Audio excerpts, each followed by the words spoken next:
Hello, hello, hello, everybody. Welcome back to season 1, episode number 3 of the Fantasy Cast. I am your co-host, Lachlan McTagg, joined as always with my other co-host, Ty White. Ty, it was a busy week in fantasy. How you holding up over there? Oh, it has been a busy week. It's been a horrible week for my Chargers. It's been a horrible week for my ESPN Fantasy League. But I will say, Lachlan, in one respect, it's been a great week. I've received a couple of messages from people I know in my past and right now about our podcast, and it's been overwhelmingly good feedback. And we really like to thank you guys for taking the time listening to us, even if you don't understand football that much. And we really appreciate it. So I'm glad that you're joining us. So thank you very much. Yeah, we always appreciate your viewership, and please, by all means, send us questions because we're happy to answer them. How's school going for you though? Workload increasing? Anything like that? It's been absolutely increasing. It's been rough. Like, get that train rolling after this week. I mean, it's really starting to ramp up, but I mean, that's expected. But as always, I need a bit of a breather, and that's why we have this podcast. We have for us and for you listeners at home. What about yourself? It's been a grind here, man. We've been going for about close to 2 weeks straight. Haven't had a day off. Last day off actually was Labor Day. Last day I had off hockey was Labor Day. We've been going hard. But this Sunday we get a day off, which will be really nice. Kick back and watch some day games.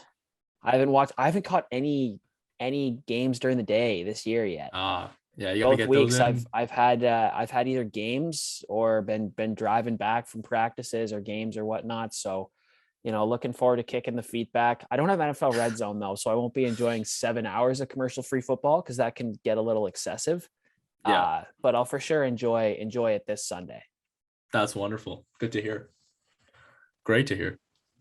Yeah, so I mean, we're just gonna get right into it here as we always do. We don't really mess around with our transitions. We want to go hard right into it. So it was another fascinating week in fantasy football. I mean, every week is fascinating, but I mean, week 2, stuff's starting to come together for some teams.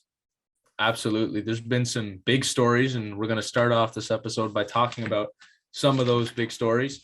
Particularly, we're just going to do a quick recap. I mean, the first game this week was the Thursday night game. Fantasy owners, it snuck up on you once again, didn't it? And we talked about that last episode. It did sneak up on you. It snuck up on us. Some highlights from there. You got Terry McLaurin. He had 27.7 points. He got a touchdown, over 100 yards. Great game. J.D. McKissick was a guy you like, Locke, if you want to talk a bit about him. Yeah, I just found it was so interesting because I know one member in our league has both Gibson and McKissick on his team. And I know coming into the season, there was so much hype. I mean, I was very close to picking Antonio Gibson over Ezekiel Elliott. I feel like either one of those would have been a viable RB1 option. And I mean, it's just strange hearing, with Kyle Allen as the OC there, him not quite being used like Christian McCaffrey was in that Carolina offense. It's just a bit of a weird vibe right now going on because there's the touches are supposed to be there, but the points and the fantasy value is kind of going a little downhill. But Yeah. I wouldn't for a second give up on Antonio Gibson. I just found it really interesting how many points that McKissick accumulated this week, because he's a very, very good backup running back in that system in Washington as well. So Absolutely. I don't know. I looked at that stat line and I was kind of taken back by it. Another one too was in Atlanta with the Falcons, putting up another bad performance, a lot of mistakes, but that's okay. Yeah. Scored 28 points though, or 25 points, whatever it was. Better than the 6 they scored in week 1. Yeah, I mean, that's very true. You gotta look at the bright sides of these things, Lachlan. Doesn't help when you give up 45, but it's okay. To one of the best offenses, arguably, in the NFL. So it's not that big of a knock. We don't worry about that. But Cordell Patterson had another pretty sizable workload in that Atlanta offense. And as a fantasy manager, I have Mike Davis, and I drafted Mike Davis because I thought he'd be the lone back. because again, Arthur Smith and the Falcons weren't too sure what Cordell Patterson was going to be coming into the season, but he's produced in a big way. I believe he had more carries than Mike Davis. I think At one point, yes. Mike Davis just caught the ball more out of the backfield, I believe. Yeah, Cordero's a very interesting piece, and I mean, he was great for the Falcons that game, albeit the score said something different. But for fantasy owners, I mean, not that bad. So Cordero might be someone who you want to look at picking. I still say wait, because unless you have a lot of free space on your bench, because you might want to see 1 or 2 more weeks of better production before you do pick him up, because you only had about 1 or 2 points in that first game. And these are things you have to watch out for. I mean, but talking about good games, once again, you had Daniel Jones, who had 29 points, not a bad. Another very interesting name is actually Taylor Heineke, who's now the starter over for the Washington football team. He had 336 passing yards and 2 touchdowns. He was facing the Giants defense, who hasn't been absolutely horrible. But he did show up on a primetime game, and that's big for a quarterback, the most important position arguably in all of sports. So Taylor Heineke is someone who you can definitely look at picking up for future games, and he's got a lot of weapons as well. Has Taylor Heineke's last 2 games both been prime time? Last 2 starts at least, no? Because his other start actually was in it was a night game in the playoffs, wasn't it? Where he showed up to ball against Tampa Bay, who did end up defeating him. But nonetheless, Taylor Heineke has been quite impressive for someone who's been in the league for 7 years and just all of a sudden is thrown into the starting position. I mean, it's quite impressive. Yeah, I mean, again, you know, we think about guys who struggled again this week. Ayuk again. Yeah. Oh goodness. Again, Lachlan. It's been disgusting.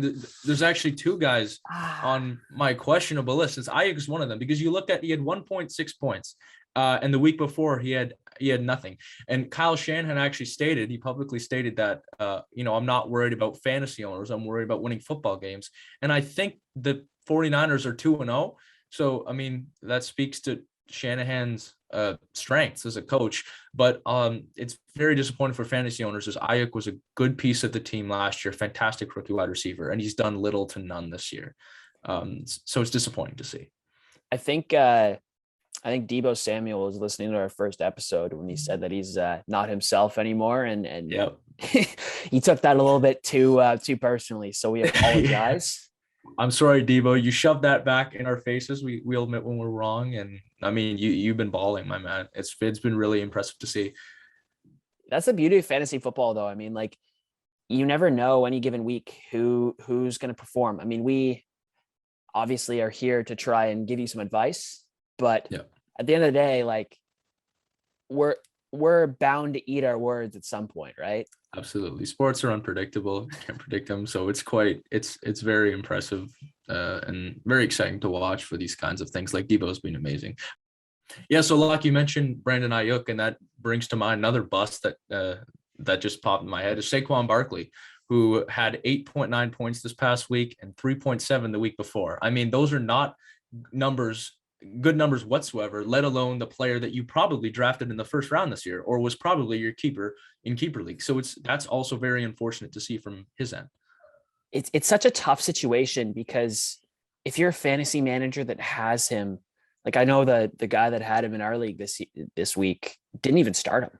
And no, to be honest with you, I don't really blame him right now, because Daniel Jones kind of balled out this week and put up a good performance, but like the volume just isn't there. The O-line certainly isn't there for Saquon. And I wonder how difficult it is if you're a fantasy manager who has Saquon to trade him, because you want to hold out hope that by week 5, he's putting up 30.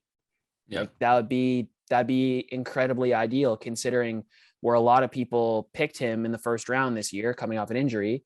And again, you wonder if that injury is kind of nagging at him a little bit, or is kind of creating a bit of a mental block. Maybe he's not the same yet. Maybe he's looking like, mid-season Zeke last year, a little bit timid and not running downhill and powering through guys like he did in his rookie season. So I mean, he's one of the hardest players in the league to evaluate by far, not just because, I mean, his talent is unquestionable. His talent is all there. You have the right piece. You just need the pieces around him.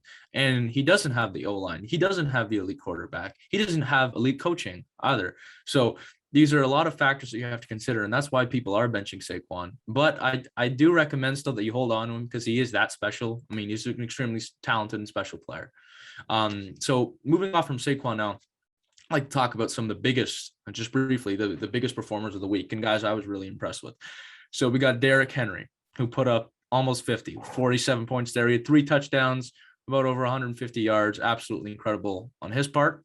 And that was a great game too, Locke. I know you might not have seen it, but it was the Seahawks Titans. That was incredible. So I watched the highlights of a lot of games after. So if people are listening and thinking, man, like, how does he host a football podcast when doesn't watch any of the freaking games? Well, I watched the highlights. Thank you. So I saw what Derrick Henry did against Seattle. It was pretty cool. But funny story. So I was playing in fantasy this week, had Derrick Henry. And again, I've told you my Derrick Henry theory. And you probably know what I'm going to say here. Derrick Henry either has 8 or 38. Yep. Does Derrick Henry ever put up like a solid 17 points? That would be one of the rarest things you'll ever see in fantasy football. No, seriously though, it's either like 150 rushing game with north of 2 touchdowns, or he gets like 5 carries for 8 yards. Yeah. Or like, So it was pretty nuts. So yeah. I guess I'll go into a little bit of a story before we continue. The guy I was playing had Derrick Henry in fantasy this week, and we had played a game Sunday, and I was driving after we got back. Game was up in New Hampshire, so we drove to New Hampshire and back. And I looked at my phone after the game, and I look at Derrick Henry, and I'm like, oh my God, he did it this week. God damn. Yeah. And I was getting almost 50 pieced at that time. But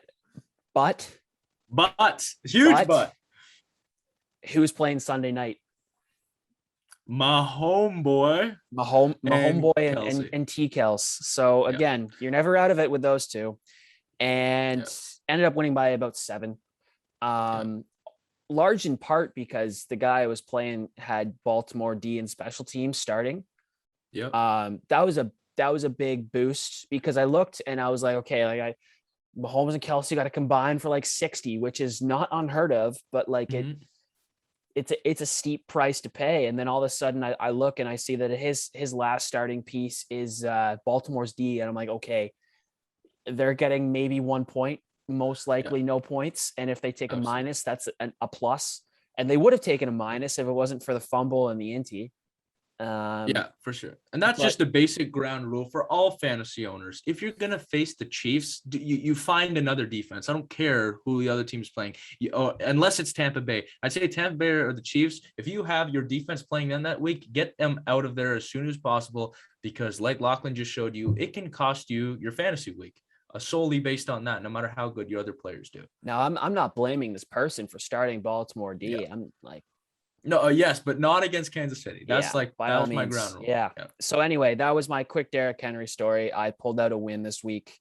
Humble brag over a guy who had Derrick Henry. So I did what many fantasy managers probably didn't do. I'm assuming anytime a running back puts up 50, win.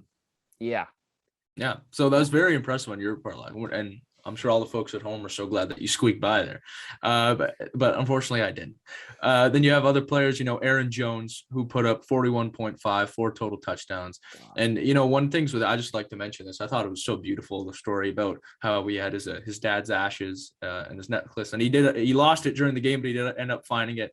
And he played an absolutely incredible game. So I thought he was really, really on point. Given those circumstances, could you not expect a game like that though? Yeah, that's kind of like there's a Brett Favre story of that actually, where he threw for 4 or 5 touchdowns on prime time after his dad died. I mean, it's the stuff of the heavens. It's the stuff of dreams. Yeah. So. I mean, I'm very happy. 4 total TDs though. You expect that from a quarterback.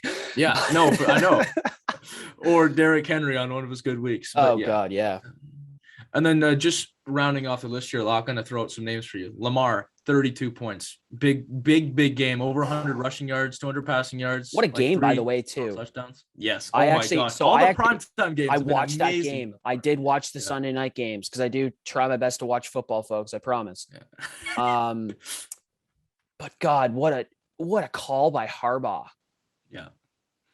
Oh, did you hear the mic'd up? He man. actually asked Lamar. He said, Lamar, Hey, do you want to go do for this? this? Yeah. Lamar's like, what do you think, coach? Yeah, let's go do it.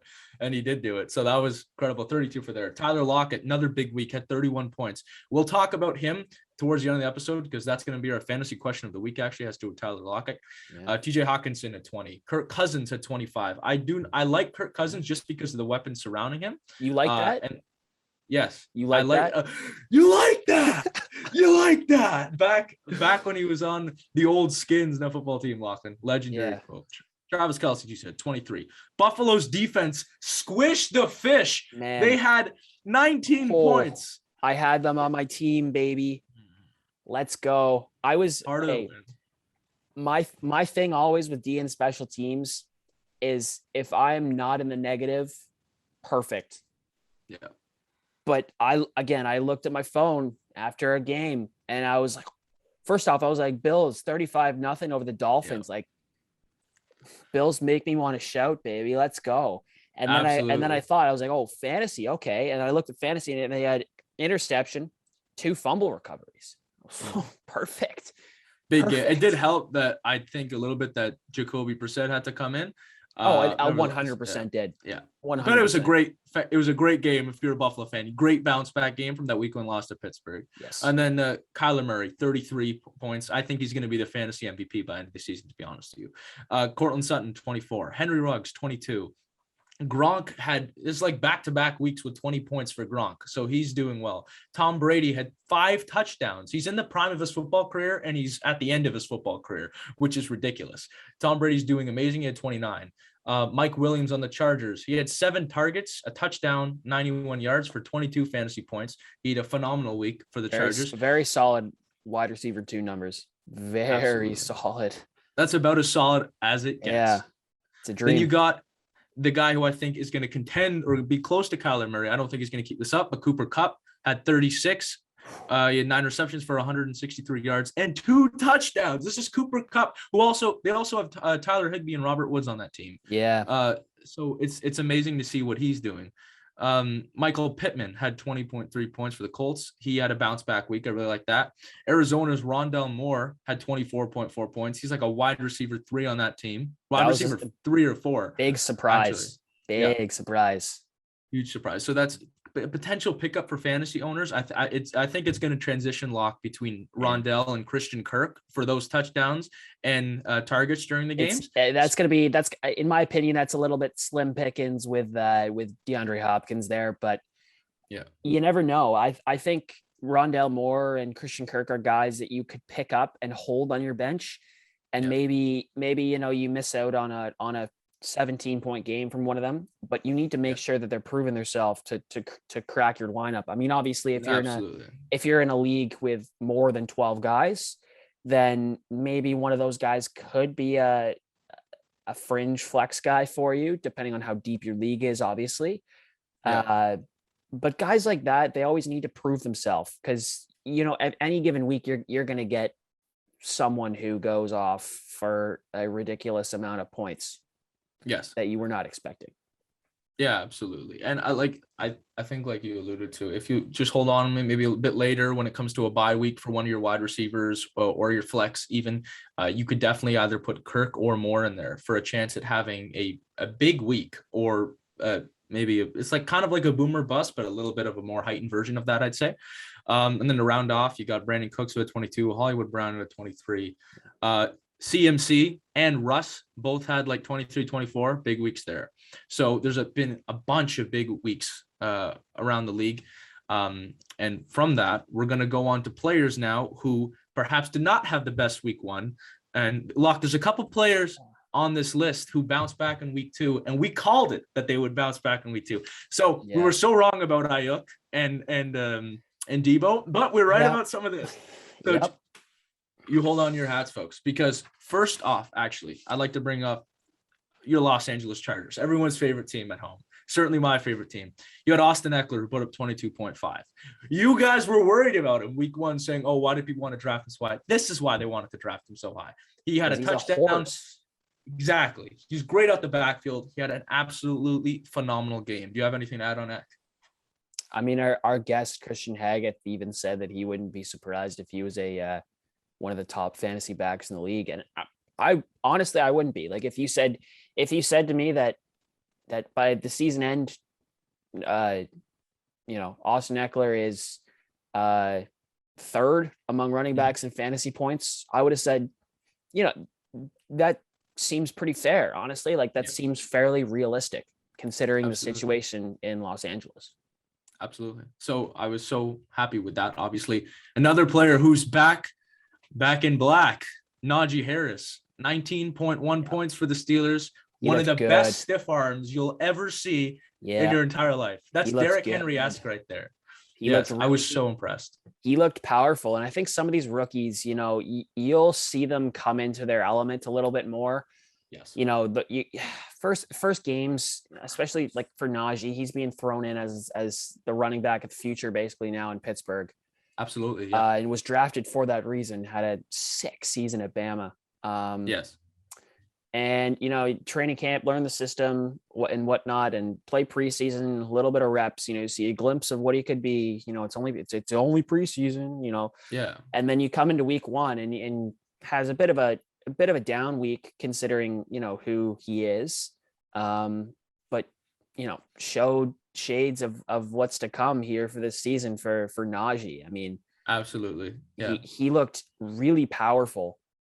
Really, really powerful at busting through the lines. That stiff arm was nasty. That was borderline inhumane. That was not morally correct.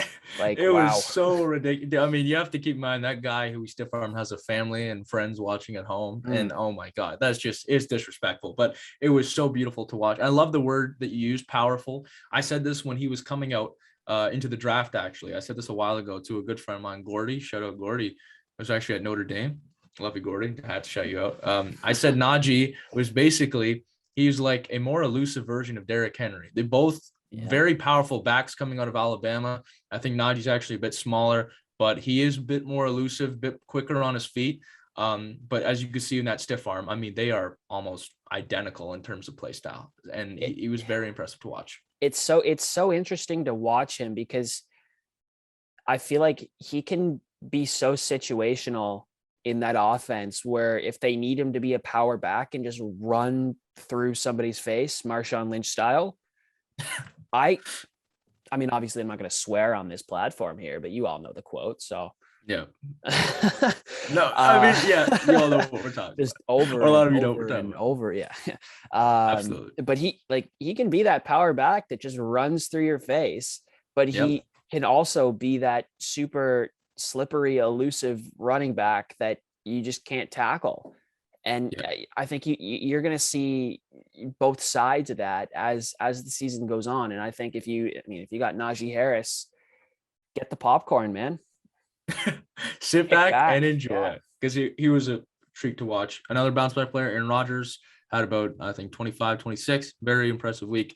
Someone who I told you, don't worry, he's coming back. It's Kyle Pitts. He had Loch, I'm sure, I know on your Falcons, absolutely beautiful. He had 12.3 points, which isn't like the greatest, but it was better than what he had the week before. He caught 5 balls for a bunch of yards against arguably the best defense in the NFL in Tampa Bay. So that was pretty impressive, as well as Russell Gage, another guy who actually, he got 5 receptions as well, only for 7.8 fantasy points, but we told you he's going to come back. I truly believe that he's going to start coming back. And people can do so much with 5 receptions. I mean, Keenan Allen had 15 points on 5 receptions, and it just happened that Russell Gage had only 7. But on another week, I can definitely see him, getting up there and building from where he came from. And then Locke, I got to let you talk about this, man, because you actually one of the ones who did call it, Ezekiel Elliott. Yeah, I mean, not a ton of yards on the day, but the touchdown certainly helps. Again, how many times we hear this? The Chargers lose a 1 possession game, but very again, more encouraging signs. Zeke again if you watched any of the highlights, he looked like he's just attacking it downhill, and he has no fear. There's no kind of hold back in his mind anymore, and they're starting to feed him, you know. Yeah. And we said last week against the Bucks, I mean, any running back is going to be in prison against that Bucks line, you know. Yeah. So It's a tough week. I did truly believe that the Cowboys game plan in week 1 against the Bucks was pass on the edge, and that's exactly what they did. And they tore up the DBs there. Absolutely. Dak threw for 400 yards that game. I mean, it was a good game plan actually by Mike McCarthy. And you know, like they're going to have a lot of situations this year. Obviously, Dallas having the easiest schedule in the league to use Zeke as much as possible. And I think this week was a perfect example of that, because I think the receiving core of the Cowboys really kind of put a lot of people on notice. We're like, whoa, CeeDee Lamb can do that in short yardage. Okay. Yeah. Amari Cooper is a very legitimate downfield threat again. Okay. Wow. Yeah. Blake Jarwin can run a 10 and out. Yeah. I mean, how about him? How about him Cowboys, Loch? I mean, that offense is looking pretty good. The defense isn't awful. A lot of penalties on the Chargers that game, and I'm so mad about that because some of them were our fault. Herbert's interception was his fault, but we did get screwed out of definitely a touchdown that could have potentially won us the game. So I also find it hilarious that they were one missed call away, basically, from being 0-2. America's team. Imagine if they went 0-2. That would have. Shout out NFL memes. Always that I look forward to every week. Hopefully, letter of the day. Hey, Cowboys fan. Oh, what's the letter of the day? Oh, jeez. Last year, that was the highlight of most Sundays, honestly. Yes. Just waiting and seeing that, because the Cowboys were atrocious last year. I mean, a lot of problems. But yeah. So now we're moving on to the most important part of the episode, I'd say, which is the waiver wire ads for a lot of people who are looking to build upon their season. And I have one. I have actually 4 guys here, but number 1 has to be he's actually on the Minnesota Vikings. It's KJ Osborne, who is arguably a wide receiver 3 on that team. In his first week, he had 14.6 points, and this last week he had 20.1 points. He had sneaky, a phenomenal, very sneaky 20 points there. Exactly. So, and he had, I mean, he's on a team where the defense allows 30 plus points per game, which typically is awful for a defense, which it is. Their game plan usually would consist of running with Dalvin Cook, but they are forced to throw the ball in the air, use Kirk Cousins, get that ball downfield, and utilize the receivers because they need to score quickly in a lot of these games. And KJ Osborne has been one of those players who's been kind of on for them. I mean, he was in for 87% of snaps in week 1. He's averaging about 5 targets a game and like a touchdown. Sorry, my bad. He's averaging about I think around 100 or around like the 80 to 70 yard mark per game for a wide receiver 3. I mean, that's pretty good. He has 167 yards over 2 games.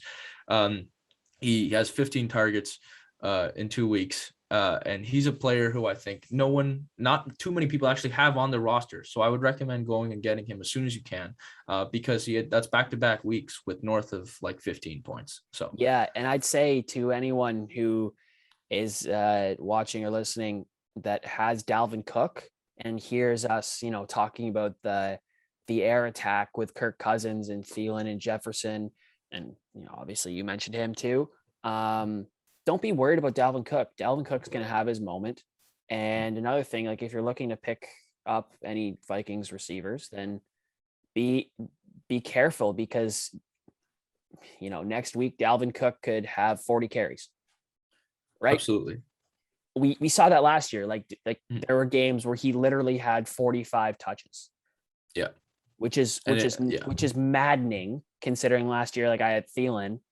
And I was watching, I'd watch some of the Vikings games, and all 3 plays: first down, hand off to Cook up the middle; second down, hand off to Cook up the middle; third down, toss to Cook, and then you're like, give the ball at him. Minnesota's offense is so interesting because it's so multi-dimensional week over week. Like again, Kirk Cousins had a great week in week Absolutely. 2, but there's nothing stopping, Zimmer and the boys in Minnesota from just attacking on the ground. Yeah, they have a good offense, a pretty good offense, absolutely for sure. And another player who I did mention to pick up on waiver wires last week. If you didn't listen to me, better listen to me right now, because it's Zach Pascal on Indianapolis. That's he had 20.3 points week 1. He had 14.8 last week as like a wide receiver too, who's establishing himself as kind of on the level of Michael Pittman for sure. Yeah. He's averaging about 5 targets a game. He had like I think it's about 40 yards per each game, which isn't the best, but considering that he has 3 total touchdowns in 2 games, he's averaging about 1.5 per game. I mean, he's doing very well. He's a guy that you can definitely start at your flex position. Yes. And I was very impressed with him. So I'd say definitely go after Zach Pascal. Yeah, and if anyone's worried about Jonathan Taylor or Carson Wentz in Indy, don't be. They're 0-2, but they are so much better than 0-2. It's not even funny. It's unfortunate how their first games played out. Yeah, but they're a great team. Indianapolis, I'm telling you right now, will be a bounce back team, and I guarantee you that on future episodes of the Fantasy Cast, we will be talking about the Colts offense, because they're just bound to do well this year. Yeah, at least I feel. I totally agree with you. And actually, something I want to briefly mention is it was a fantastic matchup between the Rams and the Colts, because you had Aaron Donald going up against Quentin Nelson. Quentin Nelson, one of my favorite players in the league. And I was watching tape back from that game. I was so impressed with Quentin Nelson, and he was too low on the NFL 100 rankings this year, because the NFL Colts 100 didn't rankings those rankings are so stupid. I know. They're absolutely ridiculous the way they rank players. I think Quentin should definitely be top 15, and Quentin held in the entire game, and they didn't double team him. Every team in the NFL double teams Aaron Donald, but Quentin Nelson had almost, I think the majority of his snaps were on single one-on-one play against Aaron Donald. And he did so well. So that's just a brief thing there. Like you said, I mean, that helps Jonathan Taylor a lot. That Indy run game should be cooking. And just 2 more quick players for you. 2 quarterbacks, actually, out of the AFC West, one of the best divisions of football right now, with the Chargers, of course. I mean, it's the Chargers. You have Derek Carr and Teddy Bridgewater, 2 guys who has not had a game less than 20 points yet.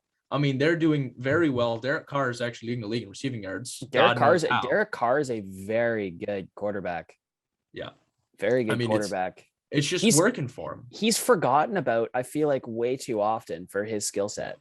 Yeah, for sure. And I don't know if this is like just me, but I don't like he's just not talked about enough. And I don't know if it's where he plays or his lack of playoff games. Yeah. I think it's a bit of both. Like, and his past performance, just like that team under Gruden hasn't been absolutely phenomenal in the past, but I think this year they can certainly turn some heads. So actually that concludes our waiver wire additions. And so I hope you guys found valuable information there. Moving on to the end of our episode now. And I'm actually, Lachlan, we have a question of the week this week, and we're going to try to do this every week. And it was sent to us by actually Christian Haggith showed me. He got our boss, Big Hags, he got a DM and he showed it to us. And the DM read, who would you rather have, Keenan Allen or Tyler Lockett on your fantasy team? Yeah. And again, guys, if you want to send us any questions that you'd like us to answer here, feel free. Either both of our DMs are open. You can even DM the Fantasy Cast Instagram, which you should all be following, by the way. Seriously. Yes. Get on that. It's some good stuff. Yeah. So definitely get on there. And to answer that question, Keenan or Lockett, I mean, it's definitely Keenan Allen. To me, this is so clear. I mean, Keenan Allen's been one of the best receivers in the NFL the last 5-6 years, and especially if you look at his numbers in terms of reception, stuff like that. He's second to only, I think, DeAndre Hopkins, actually. Yes. So Keenan, definitely in the long term. Lockett's a boomer bust player. He's had 2 big weeks. That is going to go down once MVP Russ starts like when you get to week 5, week 6. Week 6 is when Tyler Lockett's kind of heyday is coming to a little bit of an end. But if you want, if any of you want a more valid opinion without the Chargers bias, I would still go Keenan Allen. Just because Keenan Allen is a clear wide receiver 1 there, whereas Tyler Lockett's not a clear wide receiver one in Seattle by any means, considering he has, who's that? Oh yeah, it's DK Metcalf in that receiving core as well. So yeah, I mean, Lockett is always good for that, occasional 30-point performance when defenses choose to really hone in on DK Metcalf. And don't get us wrong, Tyler Lockett, you should not be like dropping Tyler Lockett. Don't trade Tyler Lockett. No. It's just, if you have the option between these two players, just pick Keenan Allen. He is so proven in this league, and he's a clear number wide receiver one with Justin Herbert throwing to him. But it for sure is an excellent question, considering both of their fantasy outputs last week. So we appreciate the question. It's a very good question, and you have to look at it from, I think, a long-term standpoint. There, surprise player of the week for you, ladies and gentlemen, was Tony Pollard. Big game against the Chargers. Had me worrying a little bit. Yeah, but Tony, I mean, he looks nice too. It's kind of like that situation in Detroit with Swift and Jamal Williams. You have two great running backs over in Dallas. I agree. And Tony Pollard had a great week. So he's a surprise player of the week for you at home. Again, if he's on your waivers somehow, get him immediately. Yes. If he is left on that waiver wire, which he shouldn't be, you should be scooped up and be interested in trading for him. I would certainly try to trade for him if you get good value out of that pick. Yeah, I mean, this week's going to be an interesting one, guys. Please set your lineups before Thursday night. Oh God, please. If we're begging you here, set those lineups. Get geared up for another hectic week of fantasy football. Guys, that concludes episode number 3 of the Fantasy Cast. Again, we thank you all for the ongoing support. It really makes our day, because we love doing this for you guys, and we love you guys tuning in to hear us talk a little bit of fantasy football. So again, for everyone here at Shocker Sports, Ty White, I'm Lachlan McTagg. Episode 3 has concluded. We'll see you guys next week.